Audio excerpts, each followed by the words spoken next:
We're pleased to be sitting in the home of Helen Smith, who's been an Oxford resident for over 60 years and a member of just about every organization and association you could possibly imagine. She's been a member of the Oxford Wildcat Booster Club, president for 3 years of that. She's been on the school board for a couple of years. She's been a cheerleading coach. She's been the Mother of the Year in the Oxford High School. And back in 2010, there was an article written in the Oxford Leader with the headline, "Oxford athletes couldn't ask for a better friend than Helen Smith." Thank you for being on our program. You're welcome. So tell me, obviously a lot of the things that you're involved with have been centered on youth.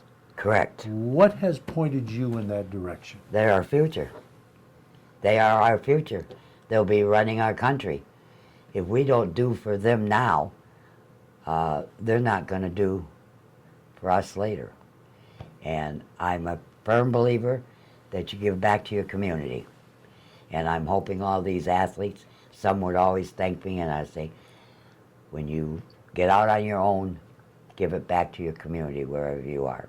Well, I know you're involved with the American Legion too. Correct. And you're involved with the scholarships that are given out with that, aren't you? Correct. Well, they asked me to do it, and you know, you got to have someone do all the work.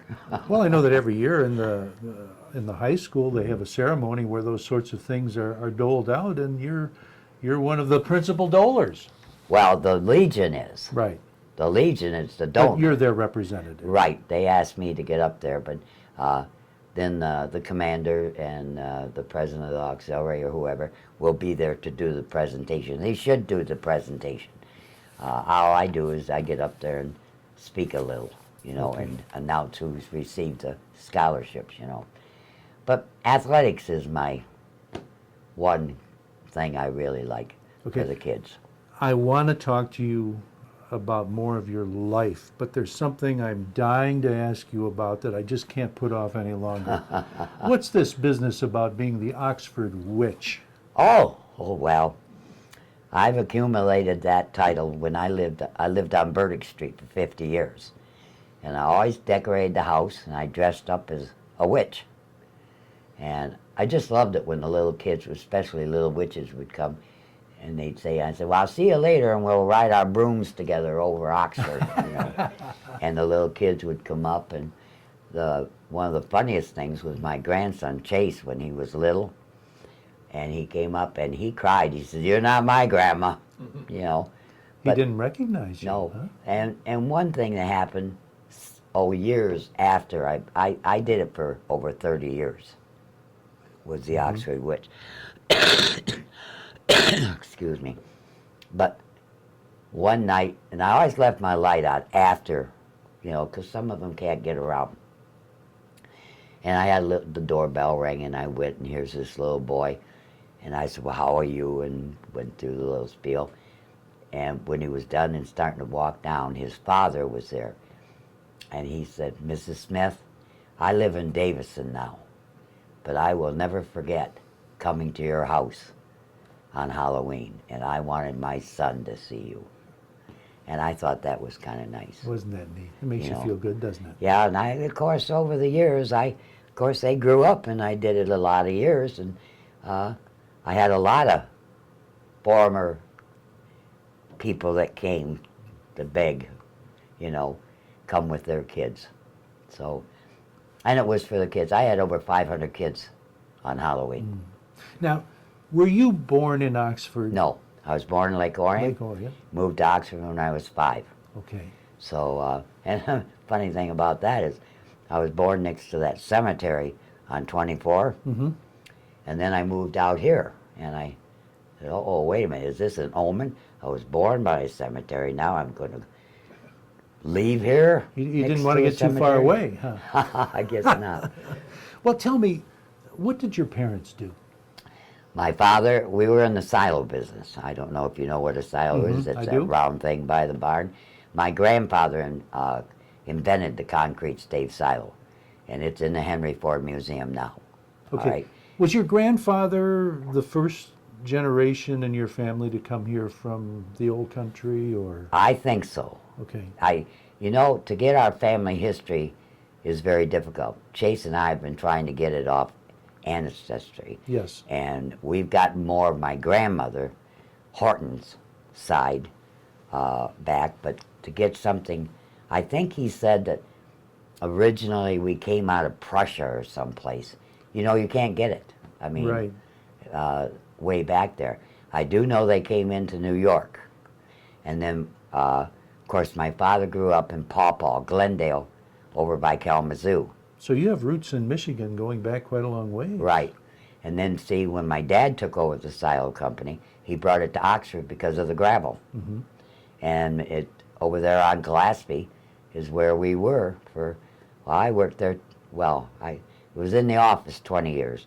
But my father believed you worked. And at 10 years old, I was felting doors up there. What do you know about how your grandfather got into the silo business? I don't know, but he was quite an inventor. Was he a farmer first or not? I don't know. I don't know. I don't know that much about my grandfather, and he passed away when I was 9. I see. But I do know that, see, my father was about 6'4", Mm-hmm. and Uncle Homer, who fought 7 of the world's champions, my Uncle Homer did, and then there was Uncle Austin, and he was 7 foot. And my grandfather, as I understand it, was quite short. It was my grandmother that was 6 foot, see? And the story I got from one of the old people in town said that on Sunday they would come, and my grandfather would walk ahead, and here's these 3 tall men walking behind him. So I really didn't know my grandfather. I was only 9 when he passed away. And but then my father is the one who really did with the silo industry. Okay.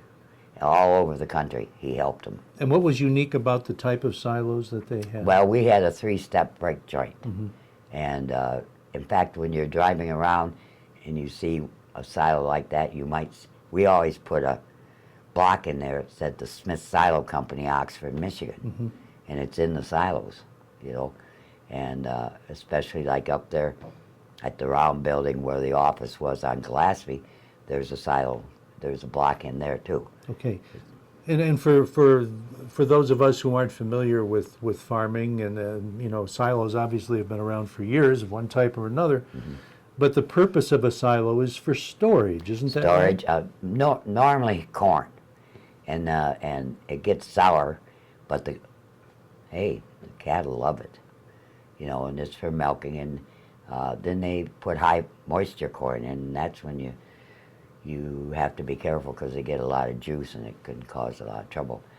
And I remember when we built the first 30-foot silo around, and one farmer, the Jacob brothers, I think in Armada, this is a long time ago. That's okay. But the 2 brothers, every year they bought a silo. And I thought, what are they doing with all them? One of them had like 8 or 9, and the other one had like 10 of our silos that they put up on the farm, And I thought, are they in competition or something? And again, what was unique about your silo? Well, we had the 3, ours, we thought it was the concrete. Okay. They weighed 82 pounds apiece and were 2.5 foot long and 2.5 inches thick. The blocks. Mm-hmm. I see. And you start out with a 10-inch, 20-inch, 30-inch all around. Uh-huh. Then you just went with the 30 till you got to the top. All right. We need to take a little break, but we'll be right back. Okay. Okay. Don't go away.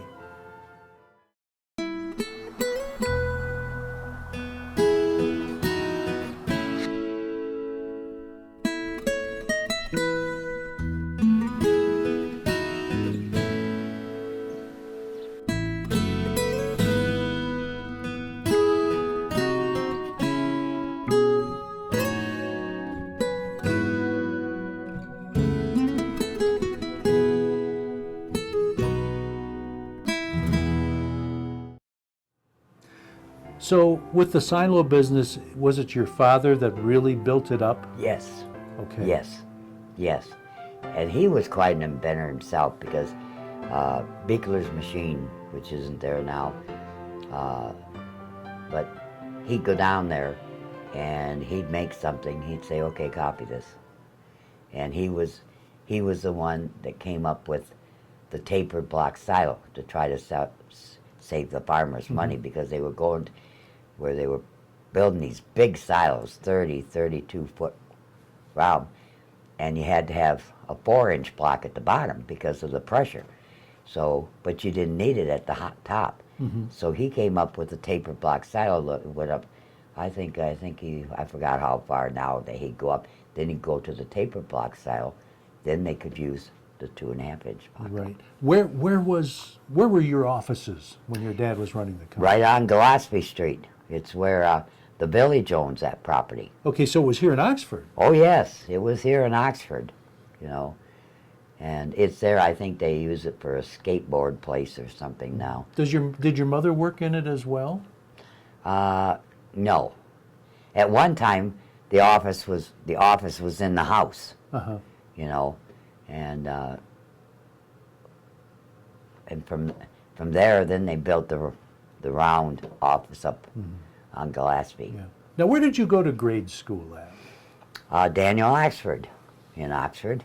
I went there, and then in the 6th grade, I went to the old high school. I went from fifth grade, because of where I lived. I spent 5th grade through 12th up where the fire station is now. That was my high school. And now, it was fun. We had a great time, my class.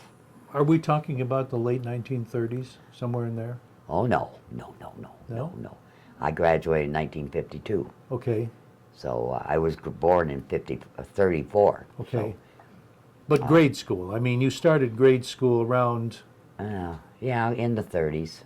Late 30s, 1940s, somewhere in there. So that would have been right around the start of World War II. That you were I going to remember grade when they school. bombed Pearl Harbor. Yeah. I remember I couldn't figure out why my dad was so glum in listening to the radio, you know. And I remember World War II. I remember going around with a wagon, picking up tin cans, taking them off, smashing them down to turn them in. I remember that we plowed up the backyard and put in a garden. How did that affect the silo business? Well, we were exempt. The people that worked there were exempt from the Army, from going in, because they considered it that they had to have the farming, because they had to have the food. Sure. You know, so anybody that worked there was exempt from going into the service. Do you remember how many people your father employed? We had probably, I'd say 12 to 15. And during the war, the farmers had to come in and work and help make their silo, because there wasn't the help. They come in and work so long, they were paid, and then they got their silo.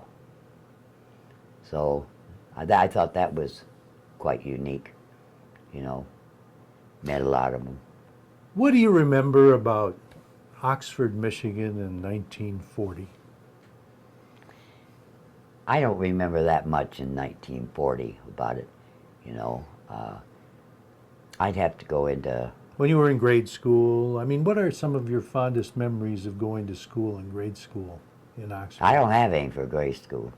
No fond memories? No.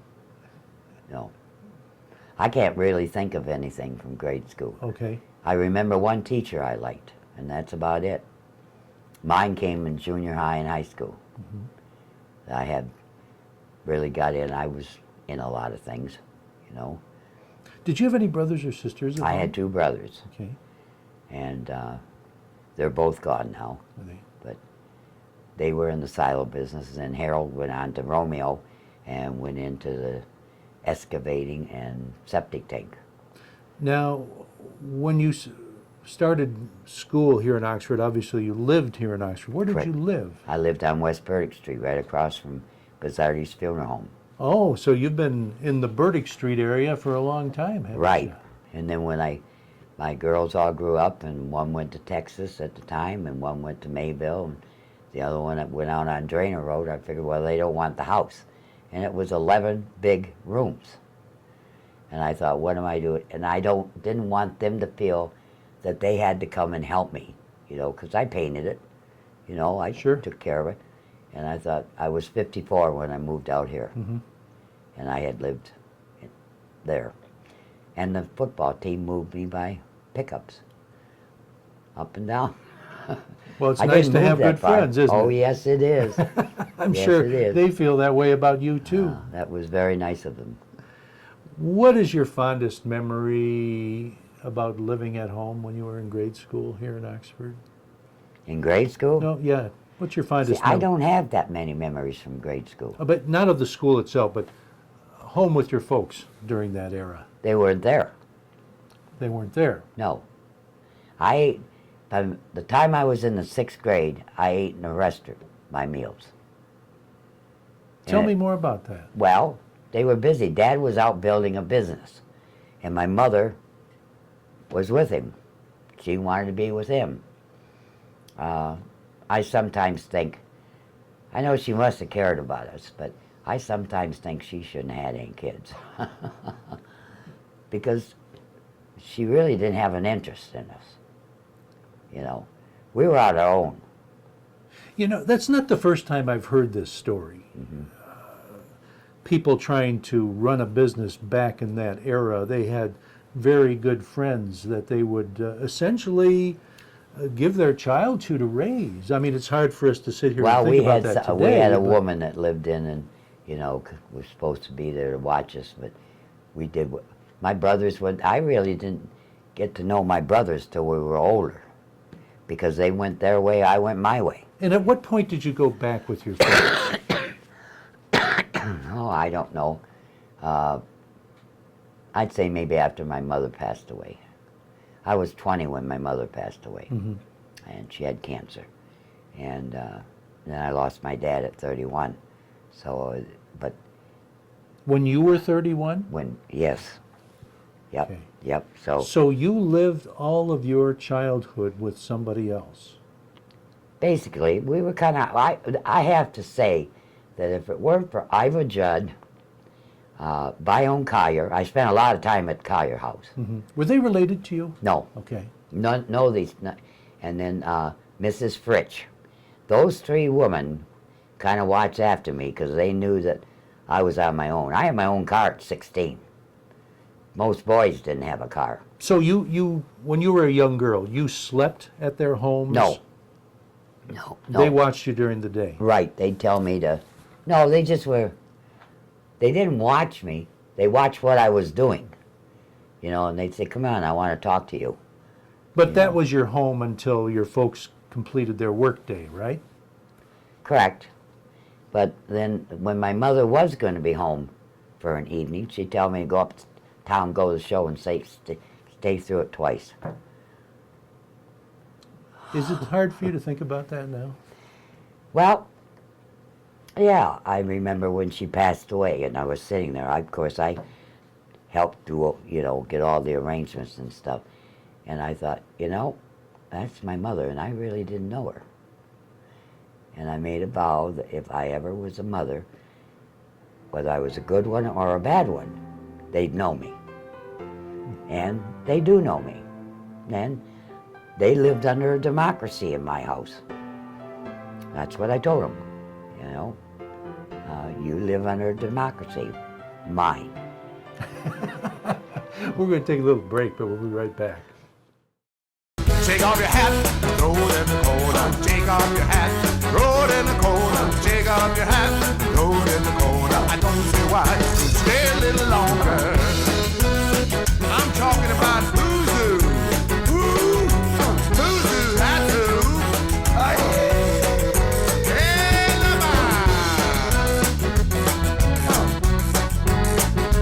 oh, yeah. Come on down. Stay a little longer. Okay, so back here with Helen Smith in Oxford. You went to high school here in Oxford as well. Yes, I did. Graduated from the old Oxford High School. The old high school, right. Okay, what are some of your fondest memories about that? What did you do for fun at Oxford High School? Oh, we did so many things. I mean, I have nothing but fond memories of my high school years, And I was vice president of my class. I was involved in the plays as getting the props, you know. I had one speaking voice one time, and I was supposed to be real stern. It was our hearts were young and gay, and I was supposed to be the French inspector and be stern. And when I saw what they did to Sally, I had to laugh, you know. So I didn't act anymore, you know. But I loved football. My fondest time was going to the football games. And I started going when I was in the 6th, 7th grade to Oxford football. When did you meet your husband? Well, I met him through his brother, and I met him on Christmas Eve. You know. Was this during high school? Or? No, this was when I was home from Michigan State. Oh, okay. Oh, no.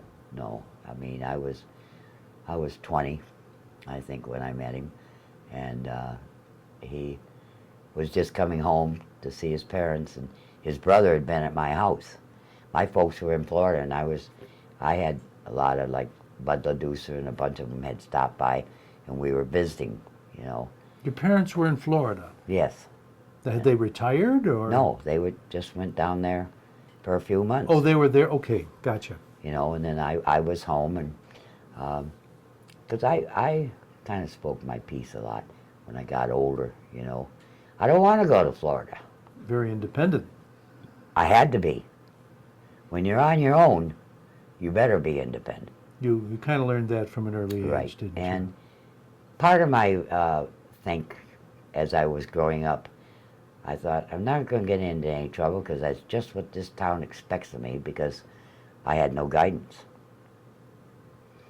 And theoretically, that was it. And I got in my car, and I took my friends, and we'd go places, and we just dove a lot. When did you decide you wanted to go to college? Oh, I decided that very early in high school, Mm-hmm. you know, and I went in accounting. And I know now that I was expected to come back and work at Smith Silo. That was just a given that I was coming back there because it was a family business. You went to Michigan State? I went to Michigan State for 2 years. Mhm. I came home when my mother was very bad, and then she passed away Mhm. shortly after I got home. And then I went into the office. Did you know your husband at this point? Uh, Had you met him? I had met him, and he went back to Japan. Then he came home, and we got together. And So was he in the service at that time? Or? he was in the Navy when I met him. Oh, I see. Yep. And then he came home, and then we got married. Okay, so you were working in the silo business when you got married, probably. That's huh? correct. That's correct. And So did you kind of step in for your late mother then in the silo business? well, mother or- didn't work in there. Oh, You know, actually at that point when my mother was getting bad, my dad hired Don Marshall to be manager of the company. And I learned a lot from Don, a lot. He'd had, I'm guessing if I can remember correctly, like 12 years with IRS, and he'd had like 6, 8 years with the state tax department. mhm. So he taught me defensive bookkeeping. I learned more from him than I did at Michigan State. And I have been treasurer of a lot of things, you know, and I do it defensively to protect myself. At what point in all this did you and your husband get married? Well, when did we get married? I can't remember the date that well. It was the April that we got married, but I can tell you the date we got divorced. Okay. But you, in I was essence- married 18 years. Yep. But in essence, you had a thriving career at the time you got That's married, correct. right? I worked, and then I was home, and I had children to take care of and a house to take care of. How many children did you have? I have 3. I have 3 daughters. Gail is a teacher at the middle school. She's been there 33 years. She's a phys ed teacher, and they like her. The kids like her. And then I have Patty. She's in Alabama, and she works with the mentally challenged, and she works with the elderly. And then I have Juanita, and she's in Mayville, Michigan, and she substitute teaches, and she coaches volleyball. Gail coaches 8th grade volleyball too. So How many grandchildren do you have? I have 5. The oldest one I think is in North Carolina. I never hear from him. But then there's Chase. He's over here a lot. And he is coaching cross country, middle school cross country right now. I guess they just finished their season. And then I've got Wade. He's going to Paris. And I've got 2 granddaughters in Alabama. And I don't know what they're up to. How long did you stay in the silo business? Oh, dear. It was I was in it all my life, basically. But it was 1970, I'm guessing 1974, that we got out of the silo business. And what caused that? Well, we had other things. It was Smith Silo Corporation. And we had this orange grove in Florida. And our accountant found out about something with the law, with IRS, that you got a real big tax break if you chose to liquidate your corporation within 1 year. I mean, big. So that orange grove, and then we knew that they were talking about moving where we were going to get taxed more down there too. So we had a buyer, and Bob Perenni was our attorney, and he and Art went to Florida, and they called us. It was a done deal on selling it. So then we filed the papers, and we owned that farm that Middletons have out on Herd Road. That was Smith Silos. That's why all those silos are out there. And my brother was supposed to be in charge of the cows, whatever out there. And I told my dad, this is a losing proposition. We should get rid of this thing. Because they weren't really farmers and taking care of them. Do you feel that you got to know your folks a lot better I got to know from my the father. silo business? I got to know my father. I had a short period from 20 to 31 to really know my dad. Because then he wasn't on the road. But see, he was trying to do for us and give us everything that he hadn't had. But he had a family. And I think this is what happens now. I see a lot of kids that I can see they're lonely. You know, the parents are working. There's no home life. And this is what I'd like to see changed. Where there's one thing I'll say, that we might have ate out a lot, the kids and I, but we were together. And I'd like to see that more with some of these kids that are on their own, kind of taking care of themselves. If you had it all do over again, would you do anything differently? Oh, I don't know. I probably would do the same things I did. You know, I cooned apples, Halloween, a bunch of us, you know, we had jumped the fence, and, you know, we never hurt anybody. Yeah. We never destroyed anything. You know, we might go out to Fuller's had watermelon patch. We might go out there and get something, you know, get some watermelons. Yeah. But we didn't destroy anything. Okay. Well, listen, we've got a lot more to talk about.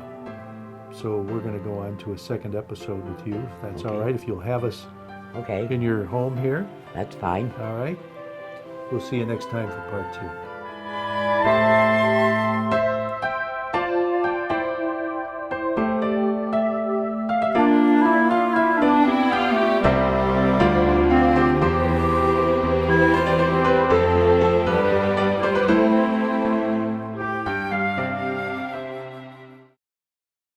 You're watching OCTV, Oxford Community Television, serving Oxford, Addison Township, and the village of Leonard.